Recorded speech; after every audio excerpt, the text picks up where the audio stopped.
Não existem assassinas em série. Em 1998, Roy Hazelwood, agente do FBI e conhecido por ser um notório caçador de mentes, trabalhou na unidade de ciência comportamental e disse essa frase. Os trabalhos envolvidos nesse período contribuíram para o refinamento do que a gente entende por perfil criminal e foram muito valiosos para a compreensão moderna do que a gente entende por serial killer e assassinos em séries. A série Mindhunter, por exemplo, é inspirada no trabalho desses agentes e ela nos permite acessar um pouco sobre psicologia criminal. No entanto, Roy disse essa frase colocando que assassinas em séries não existem. Mas por que a gente interpreta a violência masculina e feminina de uma maneira diferente se assassinas em séries existiram? Oi, gente! No vídeo de hoje a gente vai falar um pouco sobre criminalidade de gênero. A gente vai começar falando sobre uma visão histórica do crime, falando do crime feminino no período moderno. E a gente vai lentamente chegar até os dias de hoje, quando a gente vai falar um pouco sobre a construção de crime no cinema. E no final a gente vai falar sobre algumas histórias de assassinas em séries reais. As noções de crime, de criminalidade, elas são entendidas de forma muito diferente em cada contexto histórico. Quando a gente pensa, por exemplo, no período moderno, as noções de crime estão muito atreladas às questões religiosas. Muitas vezes elas misturam o sobrenatural com histórias reais justamente para causar aquele pânico e aquele medo. Então, a noção do que era um crime, ela parece o tempo inteiro circulada por uma certa ideia de que o diabo estava influenciando as pessoas a cometerem aquilo. Embora o crime seja constantemente associado com o universo masculino, durante o período moderno a gente vai ter uma série de impressos que falam sobre mulheres criminosas, principalmente com foco nos crimes de bruxaria, de infanticídio, de mariticídio. Embora, quando a gente analise, as mulheres cometem muito mais crimes de propriedade, que seriam crimes como furto, do que esses crimes. Justamente porque esses crimes que eram expressos, eles eram considerados mais monstruosos, mais trágicos, e podia causar um impacto no leitor ao ler esses relatos narrativos.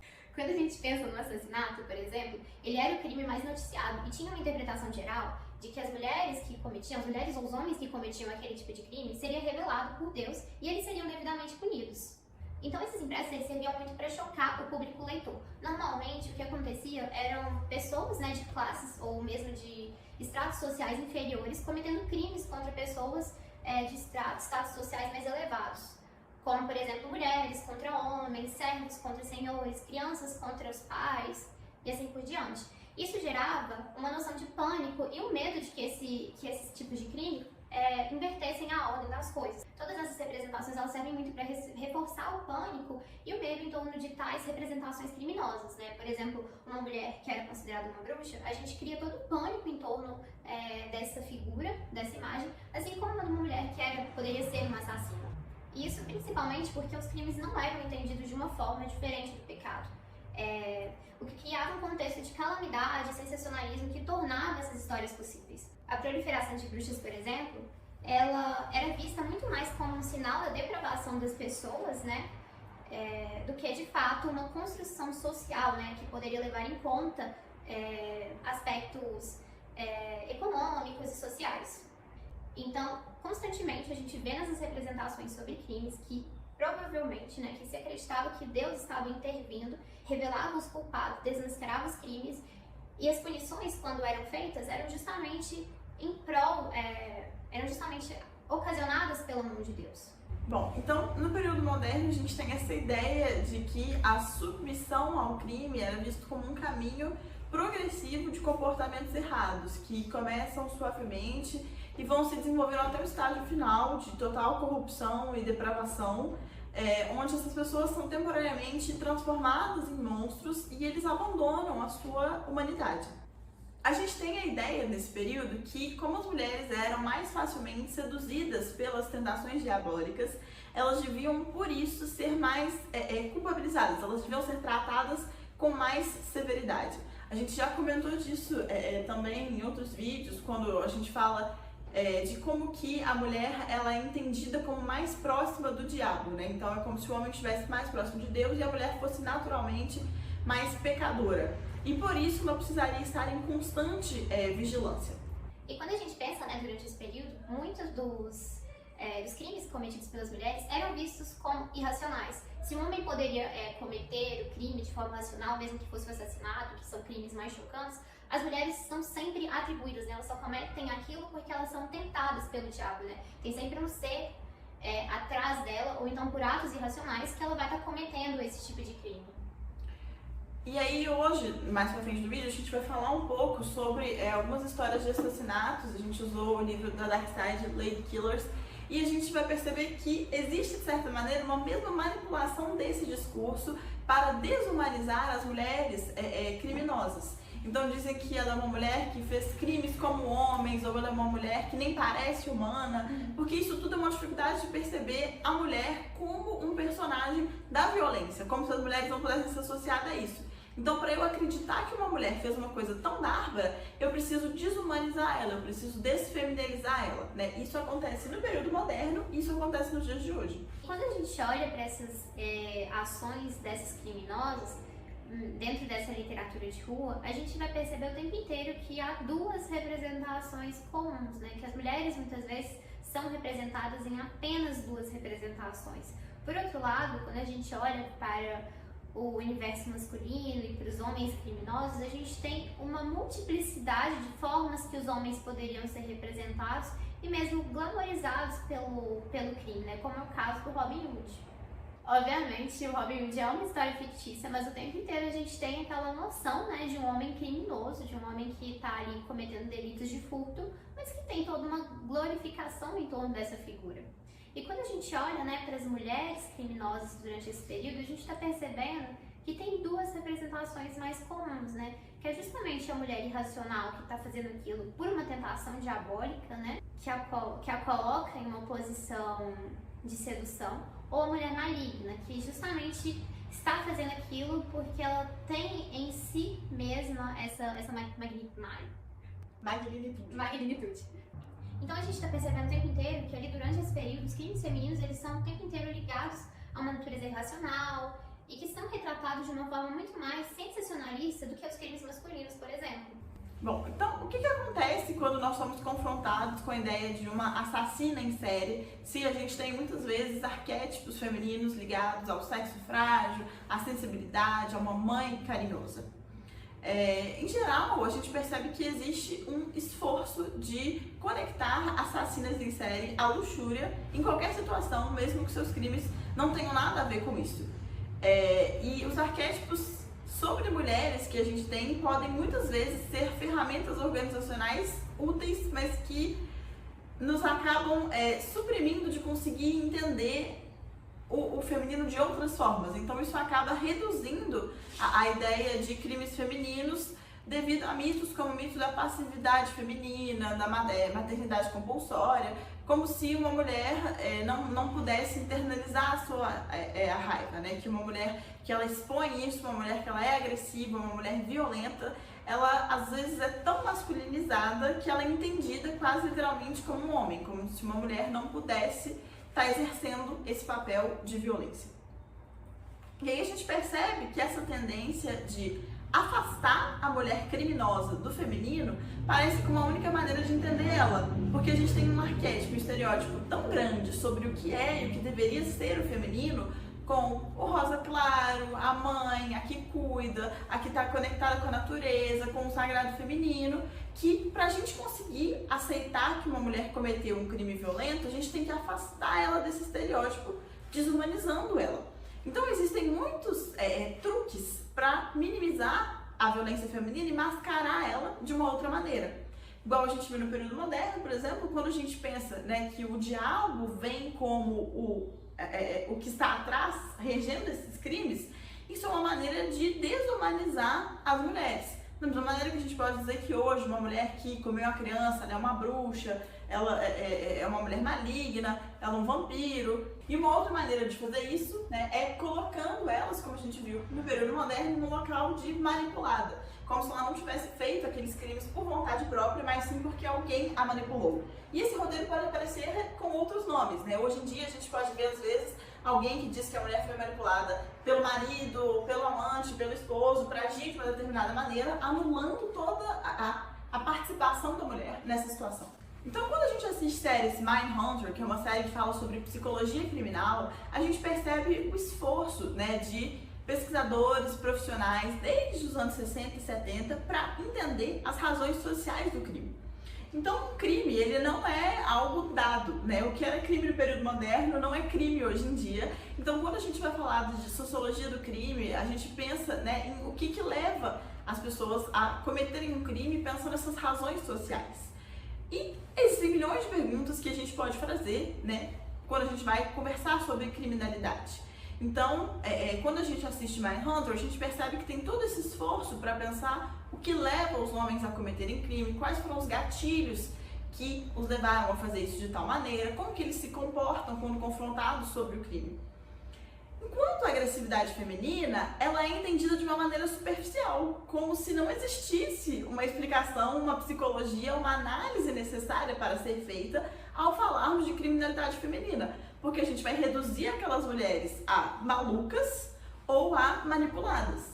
Então não existe um esforço de compreensão da criminalidade feminina nesse mesmo âmbito que muitas vezes existe na masculina. As mulheres não podem ser consideradas assassinas em séries porque ou ela era uma maluca ou ela foi manipulada. Nesse sentido, não existe psicologia criminal para ser analisada.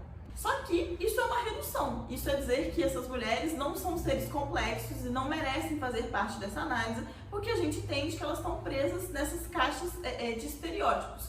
Ou elas agem dessa maneira ou da outra.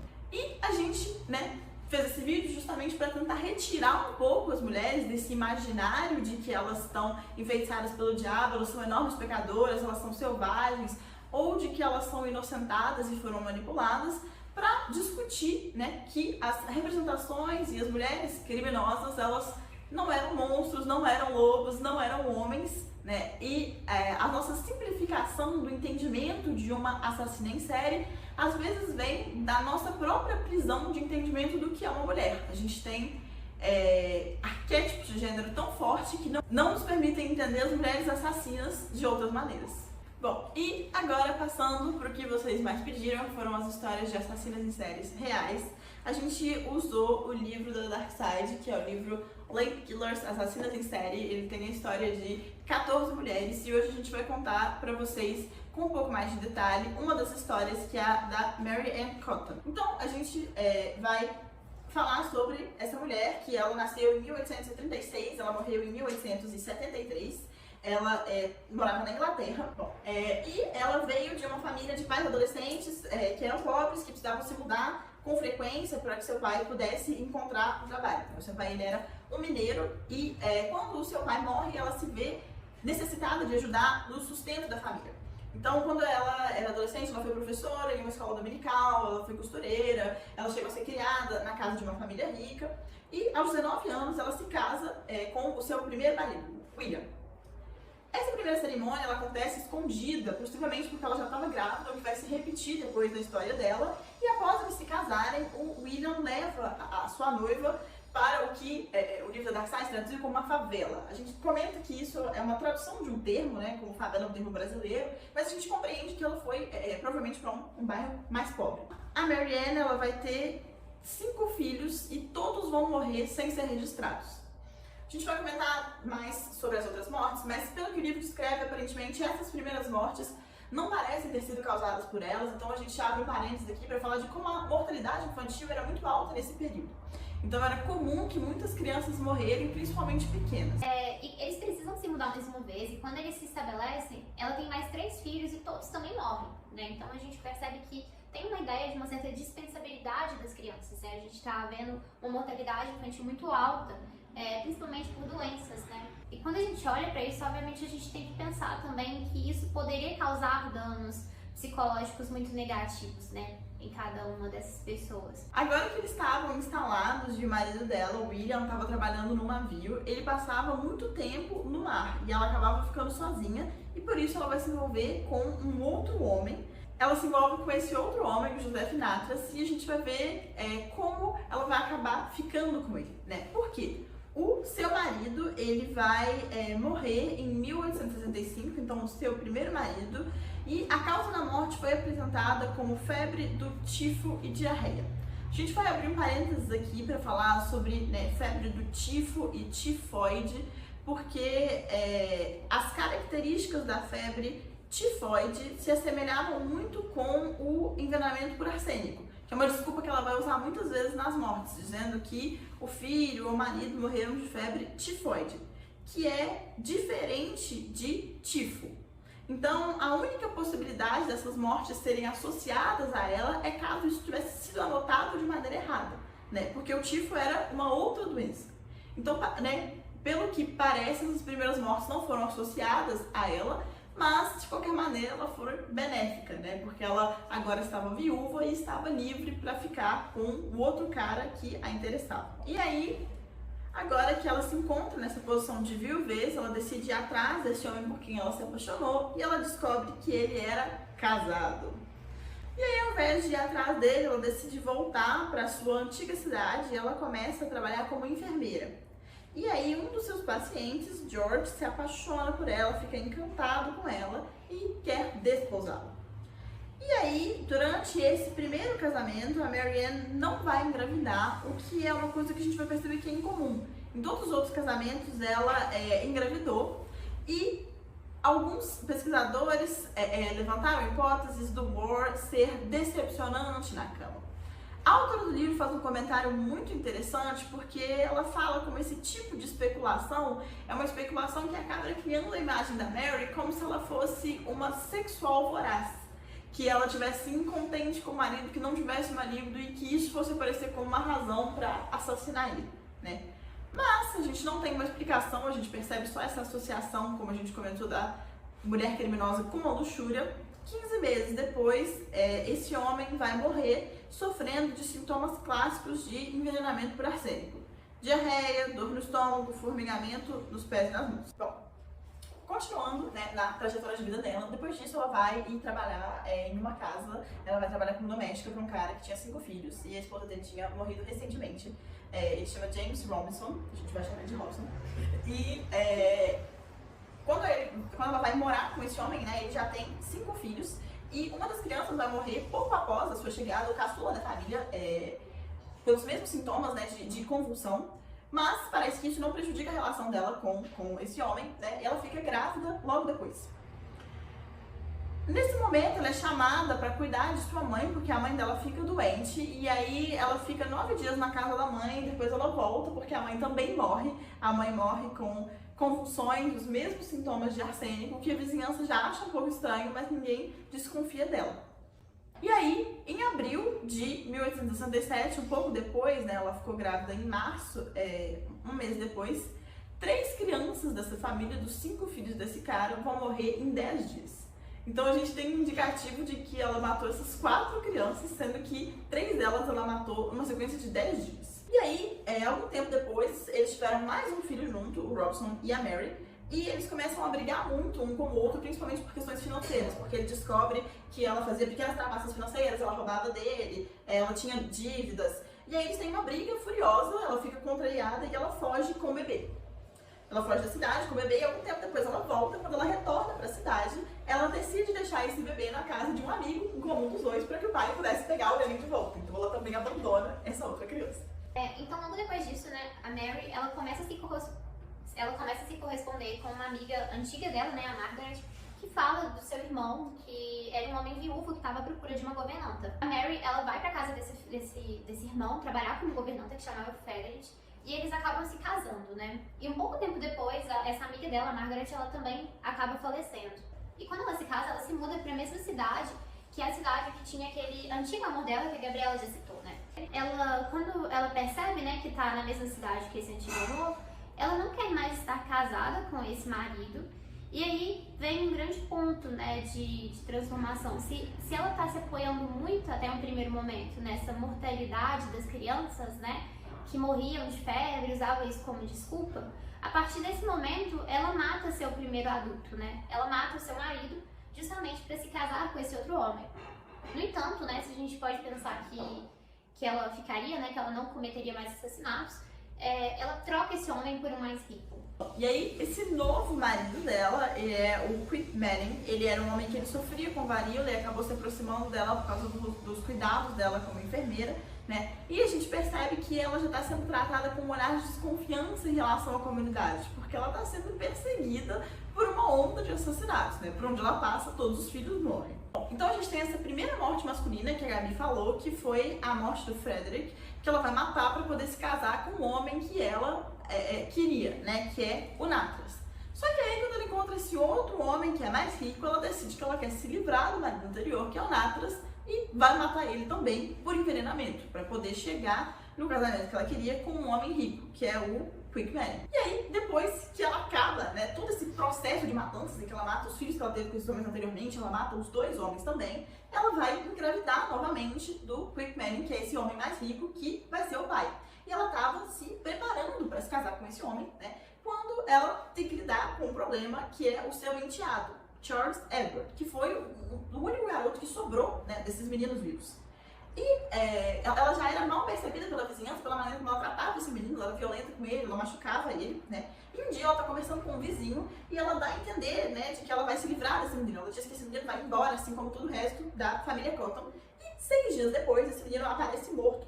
E aí ela faz uma coisa que ela fez em vários outros casos, que era chamar as pessoas para verem o morto, chorando e dizendo que ela não sabia o que estava acontecendo, pedindo para que as pessoas analisassem e vissem se tinha como salvar ele, para tentar entender o que aconteceu, pedir para o corpo ser levado para os médicos, porque toda essa teatralidade era uma maneira de se inocentar, era uma maneira de aparecer como a mãe, a esposa, coitada, alguém que está desolada, que enfrenta muitas mortes, que passou por coisas horríveis na vida, criando, né, esse papel de inocente.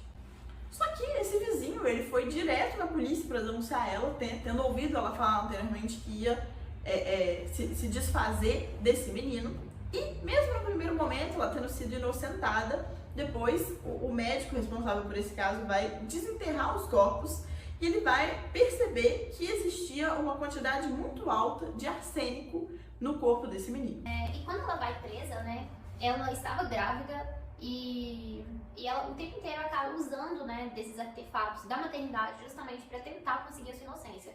No julgamento, por exemplo, ela estava lamentando a criança o tempo inteiro e ela permaneceu calada com essa criança no colo. E o tempo inteiro a gente então está percebendo esse uso consciente, né, de uma certa forma, da maternidade, da feminilidade, justamente tentando pegar essa ideia de que as mulheres não podem ser assassinas em série, justamente para tentar a sua própria inocência. Ela chegou a dizer, né, na sua própria defesa, que uma mãe não faria isso com o filho, que ela, enquanto uma mãe cuidando do seu bebê, vendo o sorriso desse filho, sabendo que alguém lhe deu arsênico, vendo que ele estava se contorcendo, não poderia fazer isso, né? E ela começa a chorar, tentando convencer os espectadores de que ela era inocente, de que ela era uma mãe que viu os filhos sofrendo tudo isso, mas ela vai ser condenada por morte por enforcamento. E aí, depois que ela tem a sua condenação, ela vai escrever cartas a amigos e familiares pedindo para que fizessem uma petição para adiar a sua execução, mas ela vai acabar sendo executada. E aí, o que a gente pode perceber e analisar, né, sobre a história dessa mulher? Que a sedução e o casamento e a gravidez foram as armas, né, que ela teve para se relacionar com o crime, a maneira como ela agiu. Esses eram os modus operantes pelos quais ela podia agir. Então, se de certa maneira o casamento e a maternidade são formas de aprisionamento, porque as mulheres desse período estão muito ligadas à necessidade de ter um casamento, de ter um lar, de ter filhos, eles também foram uma forma desesperada de se libertar, né? A história da Anne é marcada por esse início de casamento, esse início de gravidez. Ela tá o tempo todo grávida, a gente imagina quantos filhos ela teve, né? Mas ao mesmo tempo esse também era um método, né, um método cíclico de ganhar de alguma maneira a sua liberdade, porque ela se envolvia com o homem, ela tinha algum ganho financeiro, ela usava o filho como uma maneira de manter aquele homem, mas depois ela se livrava disso, né? Então existe um papel muito ambíguo da relação da maternidade e do casamento, como ao mesmo tempo ele aprisionava isso, mas acabou sendo uma ferramenta de libertação para ela. Então é isso, se inscreve no canal, deixa um like, deixa um comentário falando pra gente também. Até!